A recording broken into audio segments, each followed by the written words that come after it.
بڑی عید کے بعد مولانا فضل الرحمان کی جانب سے بڑی یوٹن سامنے آئی ہے۔ عید سے پہلے ہم دیکھ رہے تھے کہ آل پارٹیز کانفرنس کی باتیں جو ہے وہ زور و شور سے جاری رہی، ملاقاتیں ہوتی رہی۔ مولانا فضل الرحمان کی کبھی ملاقات ہوتی تھی شہباز شریف سے، کبھی بلاول بھٹو زرداری سے اور کبھی آصف علی زرداری سے۔ اس کے بعد جو ہے جو دوریت تھی پاکستان مسلم لیگ نون اور پاکستان پیپلز پارٹی کے درمیان، اسے بھی ختم کرنے کی کوشش کی، اور لاہور میں ہم نے دیکھا کہ مولانا فضل الرحمان کی جانب سے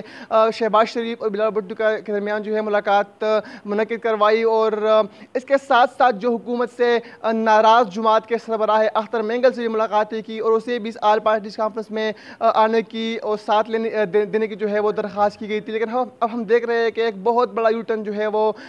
دیکھنے کو مل رہا ہے مولانا فضل الرحمان کی جانب سے۔ FATF بل کے اوپر جو ہے پاکستان پیپلز پارٹی کا اور مسلم لیگ نون کی جانب سے جو حکومت کی حمایت کی گئی تھی، اس پر مولانا فضل الرحمان اور ان کے جماعت کے جو دیگر ارکان ہیں ان کی جانب سے شدید رد عمل سامنے آیا ہے، اور ان کی جانب سے یہ موقف اختیار کیا گیا ہے کہ آج کے بعد ہم اپوزیشن کی کسی بھی چال کا، کسی بھی تحریک کا حصہ جو ہے نہیں رہیں گے، اور نہ ہم آج کے بعد اپوزیشن کا ساتھ دیں گے۔ دوسری جانب جماعت اسلامی کا بھی یہ موقف ہے کہ ہم اس اپوزیشن کا ساتھ جو ہے وہ نہیں دیں گے، مگر جو اختر مینگل ہے ان کی طرف سے بھی ابھی تک موقف سامنے نہیں آیا کہ آیا وہ اس آل پارٹیز کانفرنس میں شرکت پر راضی ہوئے ہیں یا نہیں۔ اب یہاں پر سوال یہ بنتا ہے کہ آل پارٹیز کانفرنس جو ہے اس کی سربراہی کون کرے گا، اس کی ہوسٹ جو ہے وہ کون کرے گا، اس کے بارے میں کچھ کہنا قبل از وقت ہوگا۔ جی